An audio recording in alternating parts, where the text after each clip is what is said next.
Boa noite a todos. Muito bem, hoje 2 de maio de 2018, nós estamos reunidos para estudarmos a obra Boa Nova. E hoje é o nosso estudo de número 51 e o capítulo 18, ok? Nós estamos exatamente, primeiro vamos rogar que o nosso Senhor Jesus possa se fazer presente através dos nossos amigos espirituais e conduzir esse nosso trabalho, não é verdade? Então nós estamos no capítulo 18, que retrata a oração dominical, que é o Pai Nosso. E nós vamos nos deparar, o início de tudo isso é o encontro, Jesus se hospedava na casa de Pedro. Lembra que ele era parente de Levi, talvez o primo de segundo grau, subentende, né? Porque a mãe de Levi era parenta da mãe do nosso Senhor Jesus. E Jesus, lá no capítulo 5, que vai retratar os discípulos, é falado que ele conviveu com Levi, que é o Mateus, e com Judas Tadeu, desde sua infância. Então subentende assim, por que ele não ficava na casa de Levi? E Levi era um homem muito rico. E ele tinha todo um carinho, toda uma amizade. Mas não, ele opta em ficar na casa de Pedro. Então ele tomava café com Pedro, dormia na casa de Pedro e conhecia toda a rotina da casa de Pedro.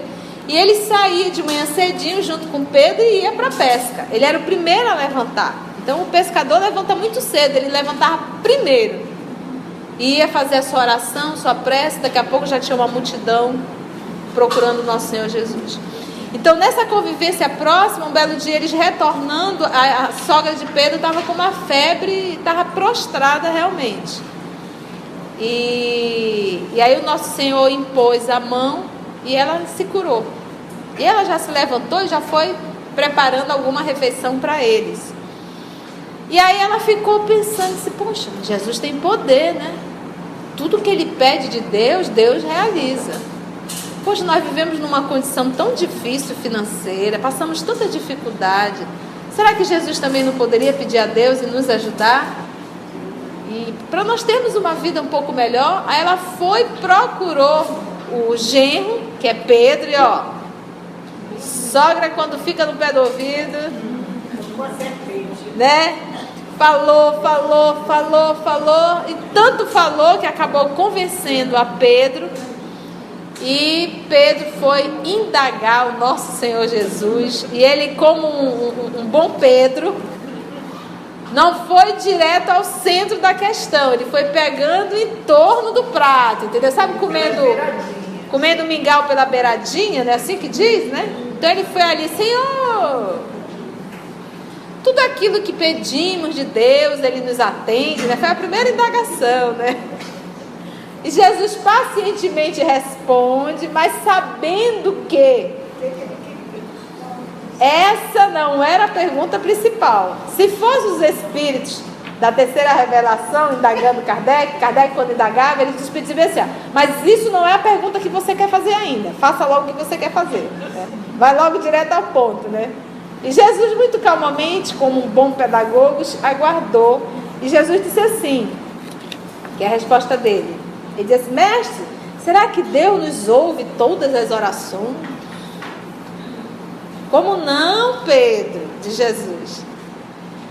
Desde que começou a raciocinar, observou que o homem que, acima de seus poderes reduzidos, havia um poder ilimitado, que ele criara o ambiente da vida, que aquilo todo homem traz inato a necessidade de adorar a uma força superior. Por isso que nós vamos ver nos nossos irmãos selvagens, eles já essa necessidade de adorar a algo. Todas as criaturas nascem com tendência para o mais alto e experimentam a necessidade de comungar com esse plano elevado, donde o Pai nos acompanha com o seu amor.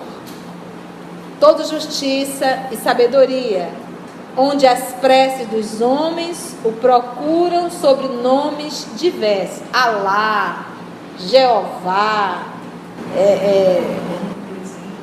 tantos nomes dados, isso não importa. O que importa sempre é o quê? O sentimento. Tem um conto aí no nosso movimento espírita, diz que a senhora dizia bem assim, eu não vou lembrar todo, mas era muito engraçado. Ela estava com a foto do Dr. Bezerra em mãos e ela evocava um outro nome. Aí diz o Chico, ela chama o fulano, põe a mão na foto do Dr. Bezerra e Deus atende. Sabe? Não, mais ou menos isso. Então, ou seja, não importa o nome, não importa a forma, o que importa sempre é o quê? O sentimento. Acreditarias, continua Jesus falando a Pedro, Simão, que em todos os séculos da vida humana recorreriam as almas incessantemente a uma porta silenciosa e flexível? Ou seja, se Deus nunca tivesse atendido, o povo ia continuar fazendo oração? Quando alguém chega com a gente e vê assim, olha, eu vivi uma experiência assim, mas olha, eu orei com tanta fé que Deus me atendeu. Aí tu diz, opa, vou orar também, você já? Então, se durante todos esses milênios, se Deus nunca houvesse atendido os nossos pedidos, a prece não estaria em alta? Não adianta orar. Então, é por isso que Jesus fala assim, ó, recorreriam as almas incessantemente a uma porta silenciosa e inflexível? Se nenhum resultado obtivessem, não tenha dúvidas, todas as nossas orações são ouvidas, diferente de atendidas. Todas as nossas orações são ouvidas. Agora, o que nós temos que entender é que quando eu me direciono ao Pai para orar, solicitar um pedido, Ele vai atender não o meu capricho, mas a minha necessidade. E às vezes a minha necessidade é não atender o capricho. Então Deus me atende dizendo não. Alguém me passou um vídeo essa semana que eu achei muito significativo. Moacir Franco, ele mesmo contando. Ele, com pouco dinheiro, cheque sem fundo, ia fazer um show, dando carona para uma senhorinha que falava bastante, e na metade do caminho fura o pneu, no meio da estrada. E aí ele, furou o pneu, vou ter que trocar, né? E ia atrasado para o show. Ele vai trocar, quando ele vai trocar o pneu, o step, a senhorinha diz, o seu strep está vazio. É o que, Sérgio? Seu strep está vazio. Ele foi olhar, o step estava vazio. Como fazer agora? Aí ele olha para o céu e esculhamba com Jesus. Ele esculhambou, brigou e ficou bravo mesmo, a senhorinha olhando de longe, né? Aí começou a pedir carona. Passa um caminhoneiro, o caminhoneiro para e diz assim, olha, você isso. Não, pode deixar que eu lhe ajudo. O próprio caminhoneiro tirou o pneu, colocou no caminhão, foi junto com o Moacir, consertou o pneu. Moacir, sério, eu vou comer alguma coisinha, vá, daqui a pouco veio o Moacir, eu esqueci minha carteira lá. Não, toma, eu pago, vou lá. O moço pagou o lanchezinho do Moacir, voltou, e ele lá muito emburrado, chateado. E o cidadão colocou o pneu no lugar, devolveu o step. E aí o Moacir disse, quanto ele disse, não, isso não foi nada, imagina. Ele disse, não, mas eu quero lhe pagar o lanche. Não se preocupe, não é nada. Aí você disse, então eu vou lhe dar uma lembrancinha. A lembrancinha é bom. Aí ele foi no carro, pegou um CD e disse assim, eu vou fazer aqui uma dedicatória. Você quer que coloque no nome da sua esposa, de um filho? Esse não, pode pôr no meu mesmo. Tá bom, e qual é o seu nome? Jesus. Ele chorou convulsivamente. Obviamente que o homem não era Jesus, mas a lição. Gente, o homem fez tudo e não cobrou nada. Então Jesus atua em nossa vida utilizando os instrumentos que Ele tem por perto. Jesus, Ele disse, a partir daí eu nunca mais fiquei de mal com Ele. Me aproximei muito de Jesus. Então, todas as nossas orações são ouvidas. Ouvidas é diferente de atendidas, tá bom? Mas que são ouvidas, são.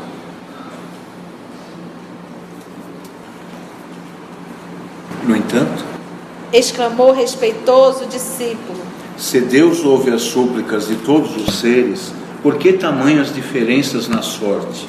por que razão sou obrigado a pescar para prover a subsistência, quando Levi ganha bom salário no serviço dos impostos, com a sabedoria dos livros? Como explicar que Joana disponha de servas numerosas, quando minha mulher é obrigada a plantar e cuidar da nossa horta? Jesus falou que Deus escuta todo pedido. Tá bom. Mas se Deus escuta as nossas súplicas, por que Levi tem tanto e eu não tenho nada? Por que Joana de Cusa, que era casada com Cusa, que era um dos funcionários, né? Exatamente, um dos funcionários de Herodes, tem tantas servas e minha esposa tem que ralar? Ou seja, eu já pedi tanto e ele não me ouviu. Se ele tivesse ouvido as minhas súplicas, eu já estaria com um pouquinho mais de dinheirinho. Estaria numa situação melhor. Estaria numa situação melhor. Olha a inocência e com quem Jesus conversava. Ele não procurou os intelectuais. Por isso, sempre quando ele vai falar dos discípulos, ele disse, mas era de bom coração. Ou seja, o sentimento era puro. Jesus ouviu atento essas suas palavras e retrucou. Pedro, precisamos não esquecer que o mundo pertence a Deus e que todos somos seus servidores. Os trabalhos variam conforme a capacidade do nosso esforço. Hoje pescas, amanhã pregarás a palavra divina do Evangelho. Todo trabalho honesto é de Deus. Quem escreve com a sabedoria dos pergaminhos não é maior do que aquele que traça a leira laboriosa e fértil com a sabedoria da terra. O escriba sincero, que cuida dos dispositivos da lei, é irmão do lavrador bem intencionado, que cuida do sustento da vida. Um cultiva as flores do pensamento, outros as do trigal, que o Pai protege e abençoa. Achas que uma casa estaria completa sem as mãos abnegadas que lhe varrem os detritos? Se todos os filhos de Deus se dispusessem a cobrar impostos, quem os pagaria? Vês, portanto, que antes de qualquer consideração é preciso santificar todo o trabalho útil, como quem sabe que o mundo é morada de Deus. Então, na indagação dele acima, Jesus está trabalhando aí. Qual era o foco? Era o trabalho. Poxa, eu sou um pescador. Eu tenho que pescar para poder ter o meu sustento. A minha esposa, se ela quiser uma casa limpa, ela que tem que limpar. E aí ele fez uma comparação. Pô, Levi com os livros e ali só cobrando os impostos está milionário. E eu pescando.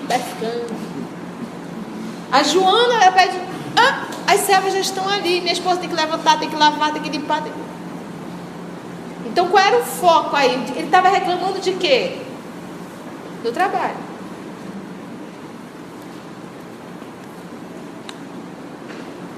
Porque se ele pescasse e ganhasse o mesmo valor, né, o mesmo valor que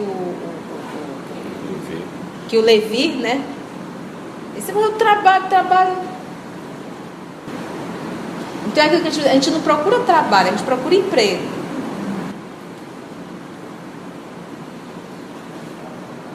Se nós pegarmos João, capítulo 13, versículo 16 a 20, vamos entender essa fala dele, somos seus servidores. João, capítulo 13, versículo 16 até o 20. É Jesus reunido com os seus discípulos na comemoração da última Páscoa para Jesus encarnado. Ele diz assim, no versículo 16: em verdade vos digo, o servo não é maior do que o seu senhor, nem o enviado maior do que quem o enviou. Então ele fez aí duas comparações. Primeiro, O servo não é maior do que o Senhor. Nem o enviado é quem? Ele está falando de quem? Dele. Maior do que quem o enviou. Nessa metáfora. Então, olha só. Quando nós nos colocamos, lembra que lá no Antigo Testamento ele diz assim: o filho é maior do que o servo. Então, nós ainda deveríamos nos colocar, por isso que o nosso querido Paulo vai dizer: eu sou servo do Cristo, eu sou um escravo do Cristo. Nós vamos ver a nossa irmã Maria de Magdala: eu sou a serva do Cristo. Não se colocando nem como um filho, mas um servo de Deus, um servo de Deus. Então, nós estamos ainda numa condição que deveríamos estar nessa condição de servir sem questionar, sem teimar e obedecer cegamente. Obedecer. Então, a nossa conduta diária não é de um servo, é de um rebelde. Porque nós não realizamos a vontade de Deus. Nós realizamos sempre o quê? A nossa vontade, que é erradíssima, quase sempre. Por quê? Porque somos espíritos ainda imperfeitos. Então, quem é o maior? É o servo ou é o Senhor? E como é que às vezes nós nos colocamos em situação como se nós fôssemos maior do que o Senhor? Como é que nós temos a audácia de dizer para Deus o que é melhor para mim?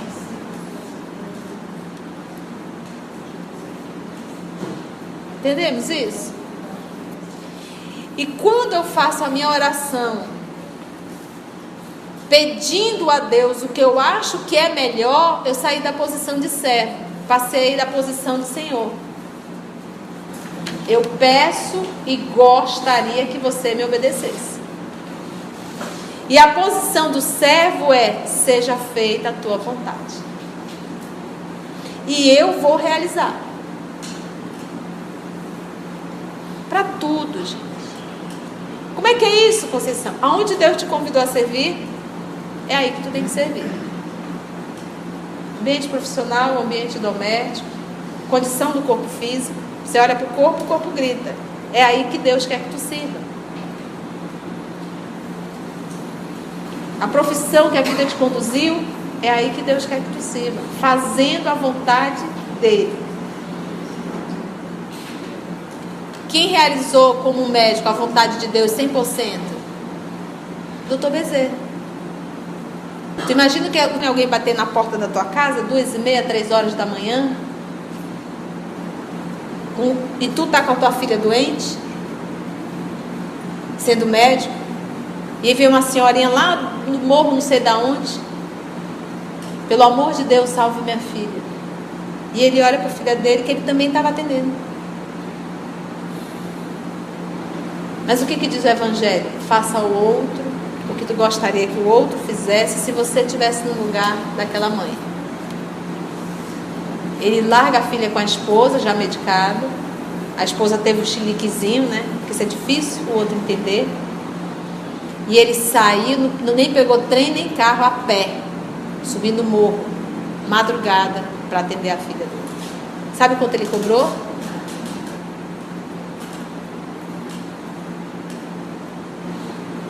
Porque não dá para servir a 2 senhores. Então esse homem, ele viveu 100%, ele era servo. Então quando uma mulher vinha, quando alguém vinha para pedir, ele não olhava, ele não via a pessoa, ele via ali quem? Deus, o Cristo. E ele: eu não posso desobedecer ao Senhor. É essa a concepção dessas almas nobres. Então é o servo não escolhe hora, não escolhe dia, não impõe condições, ele só serve. Entendeu? E aí então Pedro indagou: mas Senhor, eu peço tanto. Precisamos não esquecer que o mundo pertence a quem? Então não é meu. Por isso que nós somos chamados de mordomos. A função do mordomo é o quê? Administrar, mas ele não é dono de nada. Então tudo que nos foi dado nessa encarnação, aonde a vida foi nos conduzindo, porque não é acaso, tudo está ligado, é papai administrando. Isso aí tudo tem um propósito. E isso daí, do jeito que ele deu, ele tira. Porque tu pode estar com a tua maior fortuna. Se ele fizer assim, ó.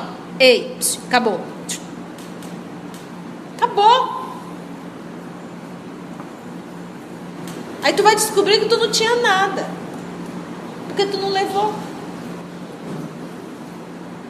Tu administrou. E na função de um administrador, porque o dono é quem? Ele está dizendo, o mundo pertence a Deus. Como você é um administrador, quando está administrando algo de alguém, tu tem que fazer o quê? Prestar conta.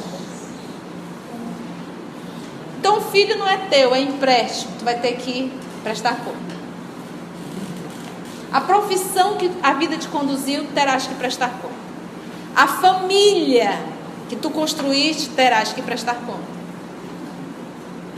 O corpo físico que foi um empréstimo para te administrar, terás que prestar conta. A fortuna que a vida te conduziu, terás que prestar conta. Porque nós somos apenas o que? Administradores. Então nós não somos donos de nada. O teu corpo é um templo que deveria ser divino. Porque não foi tu que o fizeste. É um instrumento que Deus te emprestou e tu vai ter que devolver e prestar conta. O corpo não é nosso, gente. Eu não tenho direito sobre ele. É por isso que o suicídio é o maior contra a si próprio. Entendeu? Então, lembra sempre disso. O mundo pertence a Deus. Então, eu vejo nossos irmãos espíritas discutindo em rede social, um defendendo o presidente tal, outro defendendo o presidente tal. Gente, quem administra isso aqui é Deus. O caos também é administrado por Ele. Não é nenhum presidentezinho da república que está administrando esse país. Existe uma força superior administrando. E nós esquecemos disso. Porque o mundo pertence a quem? Não pertence a A, B, C, a partido nenhum. Porque eles também morrerão a qualquer hora. Cadê o Império Romano? Cadê os Césares? Acabou. E eram considerados deuses. Um César era adorado como um deus. Cadê? Então, lembra sempre, o mundo pertence a Deus. Quem é o administrador disso aqui é Deus. Ele tem um filho maior que ele confiou a ele para trabalhar junto, que é o nosso Senhor Jesus Cristo. E o Brasil é a pátria do Evangelho. Querendo nós ou não. Precisamos não esquecer que o mundo pertence a Deus. E olha aqui o que não temos que esquecer. Que não devemos esquecer. E que todos somos seus servidores. Hashtag, fica a dica. Deus é o dono e nós deveremos nos comportar como servidores. E o servidor, ele não questiona, ele faz a vontade. Então, tu estás aqui no momento, uma dúvida. Opa! Eu sou servo de Deus. Na condição de um servo, o que eu devo fazer? A gente vai saber a resposta. E às vezes é calar e se afastar. Às vezes é só calar. Entendemos isso? Então, sempre nesse questionamento, o quê? Vou discutir, vou berrar, vou denegrir, não. Vou revidar. Não. Então, é sempre servo de Deus. Como nós, ao longo de séculos, tivemos e temos atitudes de muita rebeldia, nós nos habituamos a fazer errado. Nós nos viciamos a atender os nossos desejos e caprichos pessoais. É um vício. Então hoje eu falar assim, hoje ser um servo de Deus, fazer a vontade dele, exige de mim um esforço muito grande. Porque eu estou desobediente. Eu optei em desobedecer. E me viciei nisso. E acabei perdendo a lição de humildade.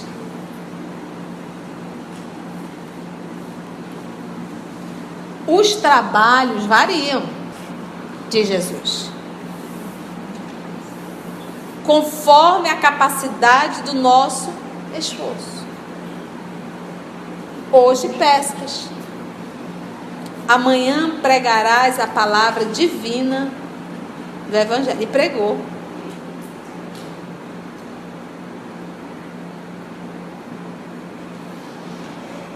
Todo trabalho honesto é de Deus. Todo trabalho honesto. Então, em verdade, não é o quanto ganho ou o título do trabalho que eu exerço, mas é ser honesto. Nós temos irmãos formados em direito e não trabalhando com honestidade. Nós temos irmãos formados em medicina e não trabalhando com honestidade. Nós temos irmãos políticos que não trabalham com honestidade. Então não é o tipo de trabalho, mas é como você realiza esse trabalho.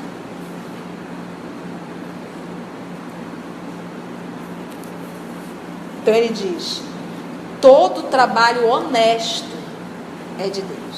Se tu és ali um sapateiro, está ali, ele diz: não, eu vou dar uma gambiarra aqui, colocar uma colinha assim e tal, daqui a pouco vai.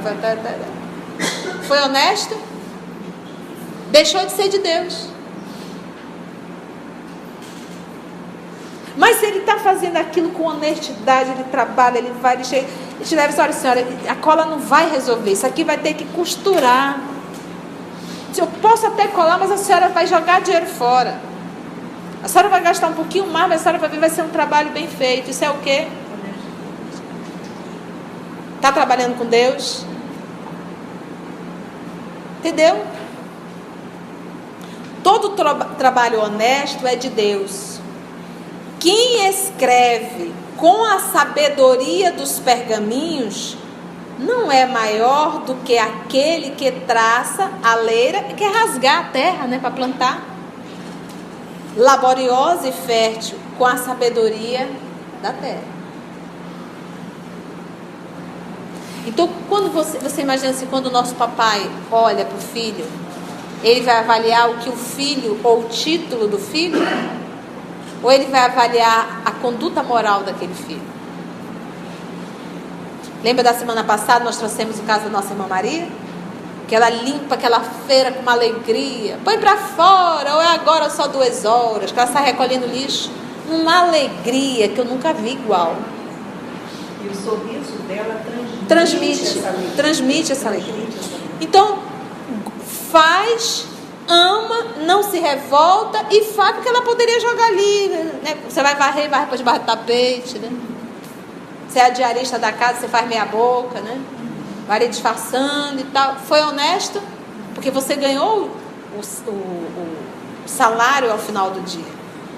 Mas você não realizou com a competência e da forma. Você sabe que ali ficou sujo, ali ficou sujo. Isso é o quê? Falta de honestidade. Entendeu? Então, quem escreve com a sabedoria? O escriba, né, que é como se fosse um secretário, sincero, que cuida dos dispositivos, né, da ordem da lei, né, está falando da lei, dos escritos mosaicos, porque eles têm um respeito enorme por cada pergaminho. Quando o pergaminho vai envelhecendo, eles copiam um pergaminho para o novo pergaminho e fazem o sepultamento daquele pergaminho antigo. É todo um ritual, porque ali está a lei, está a Torá. Então o escriba que toma conta, né, desses pergaminhos da lei é irmão do lavrador, bem intencionado, que cuida do sustento da vida. Imagina um lavrador que diz: olha, tem um veneno aqui, a praga não vai pegar de jeito nenhum. Aí o outro diz: mas rapaz, faz mal para a saúde. Estou nem aí, quero é ganhar meu dinheiro. Um cultiva as flores do pensamento, que é o escriba, que está cuidando do material. Outros as do trigal, que o pai protege e abençoa. Achas que uma casa estaria completa sem as mãos abnegadas que lhe varrem os detritos? Mãos abençoadas, está se referindo agora a quem? A esposa dele. Entra numa casa desorganizada, fedida, mal cheirosa. Foi uma mão abençoada que passou ali para limpar.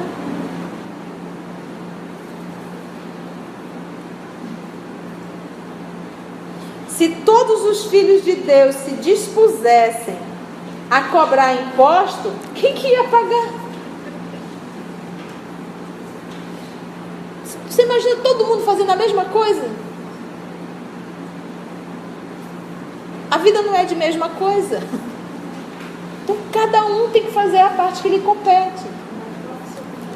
Vês, portanto, Pedro, né, que antes de qualquer consideração é preciso santificar todo trabalho útil, como quem sabe que o mundo é morada de Deus. Santificar todo o trabalho que é útil. Se eu limpo o banheiro, imagina alguém sem limpar o banheiro? Então todo o trabalho é indispensável, é útil. Então, quando eu costumo falar, não é o trabalho que me diminui, é a pessoa que se diminui.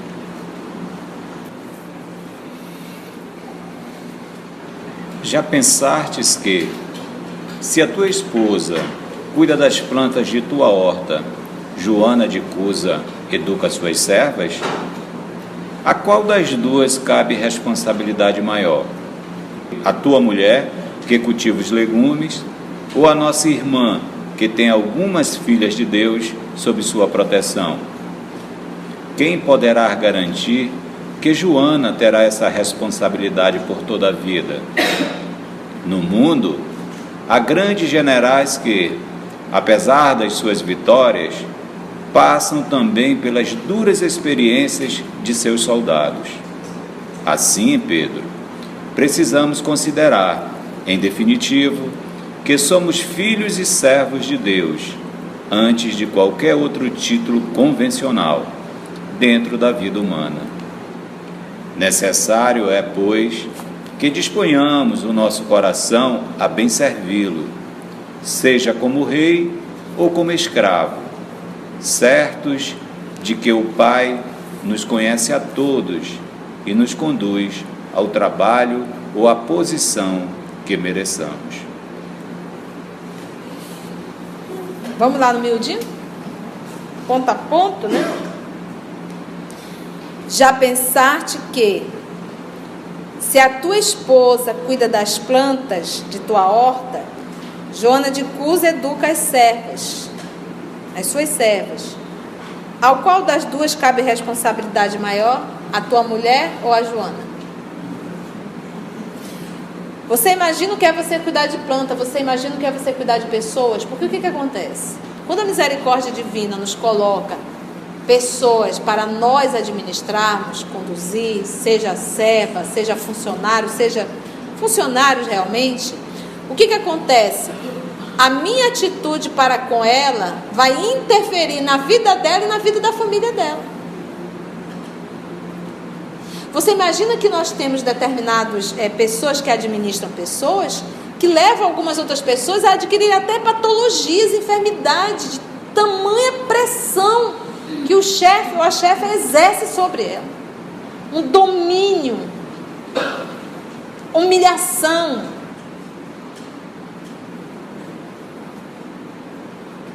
E que às vezes acaba com aquela criatura.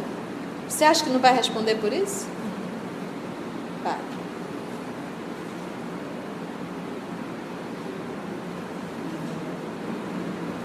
Teremos que responder. Então a responsabilidade de Joana é muito maior do que a esposa de Pedro.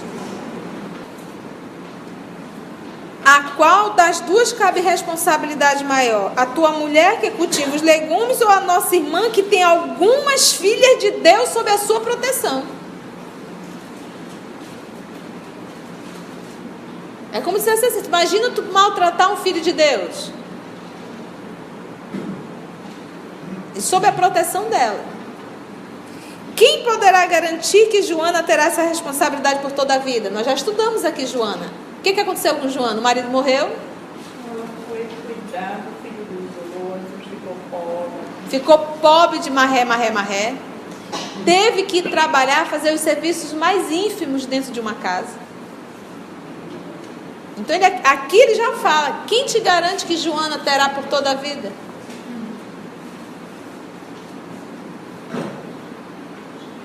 No mundo há grandes generais que, apesar das suas vitórias, eles passam também pelas duras experiências de seus soldados. Assim, Pedro, precisamos considerar em definitivo, vamos dizer assim, põe na tua cachola. E aí ele fala para nós, para cada um de nós, põe na tua cachola isso aqui. Que somos filhos e servos.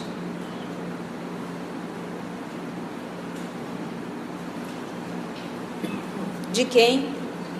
De Deus.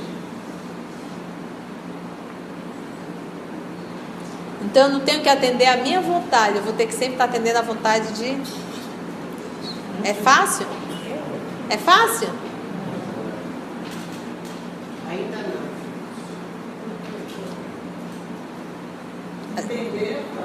Todos os dias, pode prestar atenção, vamos começar a prestar atenção. Nós fazemos a nossa vontade. A minha vontade do meu jeito, a minha vontade do meu jeito, a minha vontade do meu jeito, a minha vontade do meu jeito.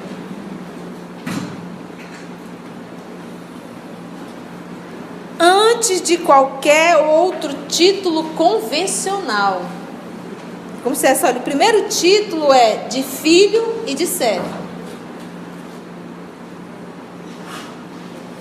Dentro da vida humana.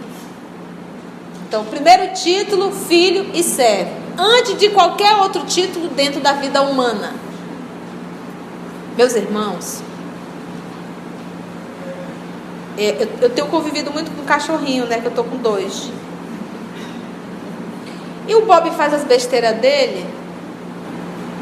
Aí eu vou, dou a comida dele, ponho a água, dou banho, corrijo as besteiradas que ele faz. E eu fazendo aquilo e pensando.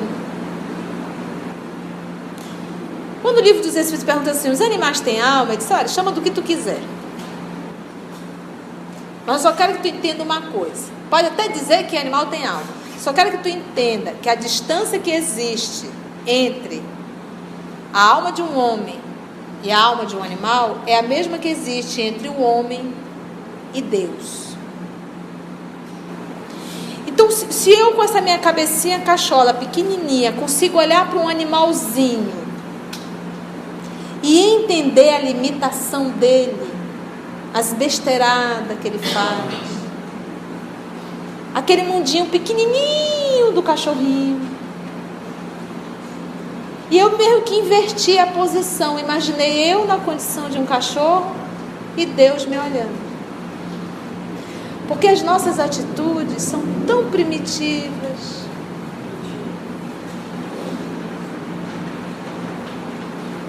E eu olho para o animalzinho e me sinto tão superior. E às vezes as nossas atitudes são de um animalzinho. de um animal. Limitado ali no seu mundinho, sabe? Come, bebe, dorme, procria, brinca, puxa a orelha do outro, ele enche a paciência do Simba. A gente fica olhando, o que é a nossa vida se não um pouco disso? E Deus ali com toda a sua compreensão, com toda a sua bondade, olhando para essas criaturas ainda imaturas, infantis, rebeldes, desobedientes, que não entendem a voz dele, sabe? Desce, sim, desce, não está entendendo a linguagem. E nós entendemos a linguagem de Deus? A gente escuta, a gente obedece. Ele só não quer nos domesticar, ele quer nos educar, utilizando o livre-arbítrio. Que somos filhos e servos de Deus antes de qualquer outro título convencional, dentro da vida humana. Necessário é, pois, que disponhamos o nosso coração a... O coração, ele está falando do quê? Sentimento. A bem servir. Então tem uma forma de servir que não é muito boa. Seja como rei ou como escravo. O que ele está querendo dizer? Seja como dono da empresa ou como servo da empresa, serve a Deus bem.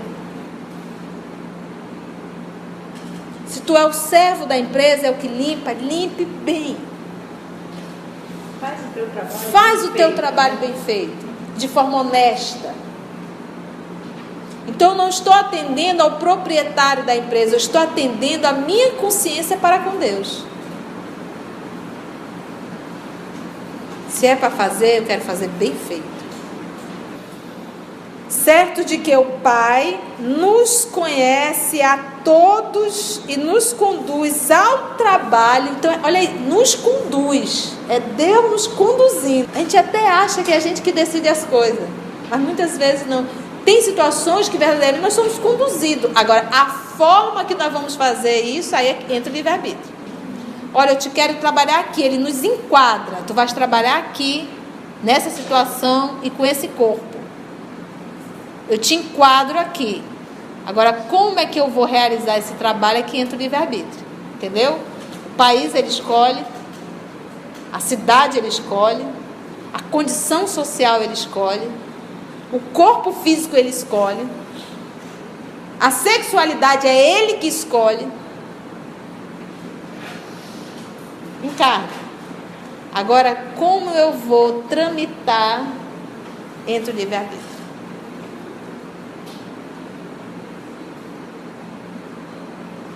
Entendeu? Isso que ele diz. Seja como rei ou como escravo, certo de que o Pai nos conhece a todos. Esse nos conhecer é, eu sei exatamente do que a Conceição precisa.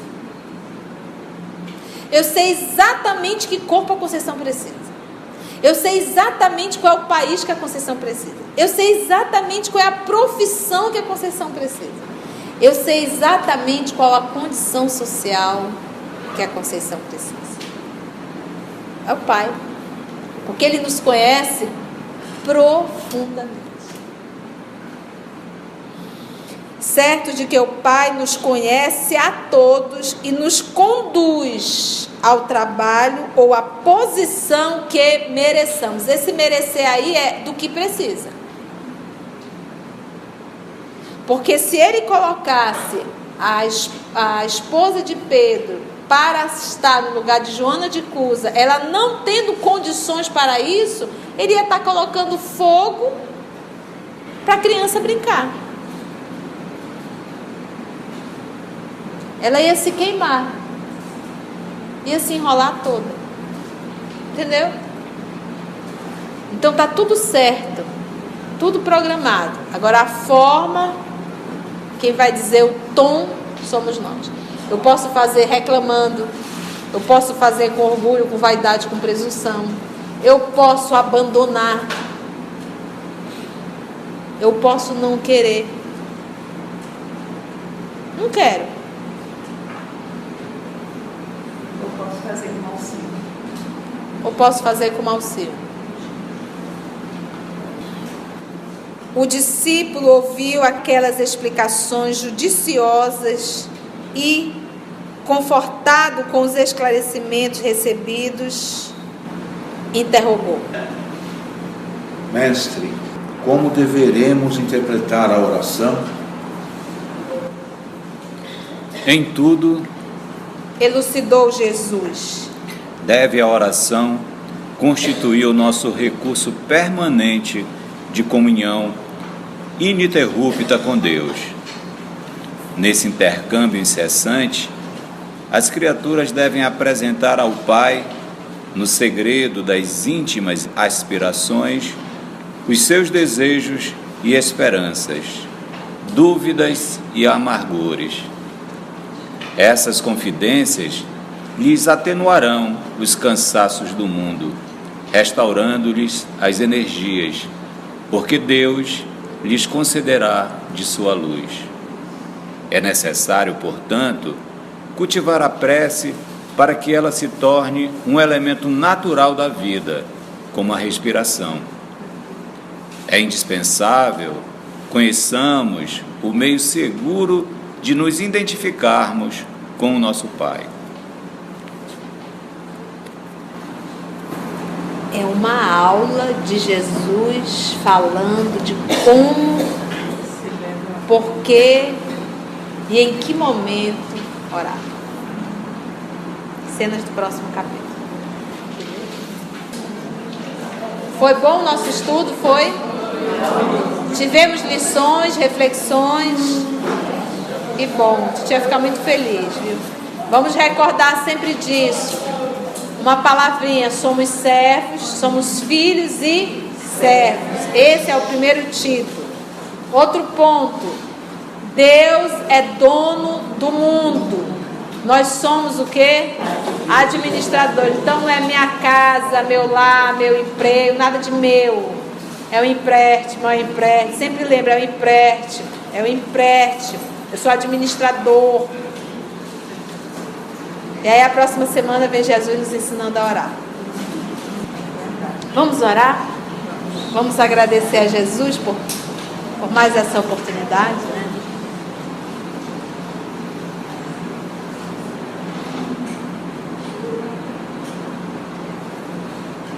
Divino amigo Jesus, em nossa mente vem o momento do Tabor,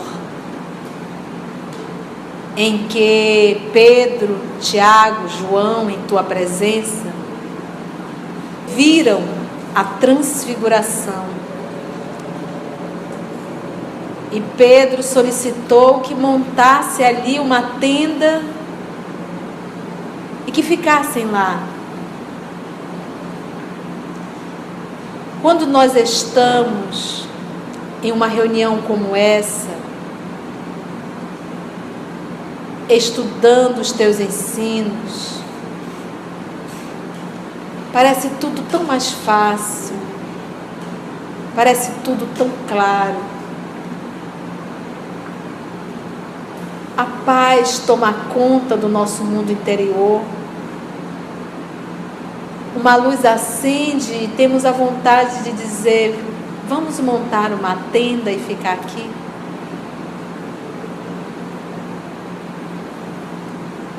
Mas sabemos, divino amigo, que é necessário voltar para o mundo. É necessário ainda conviver com situações que para nós ainda é um grande desafio. Nós te pedimos, amor querido,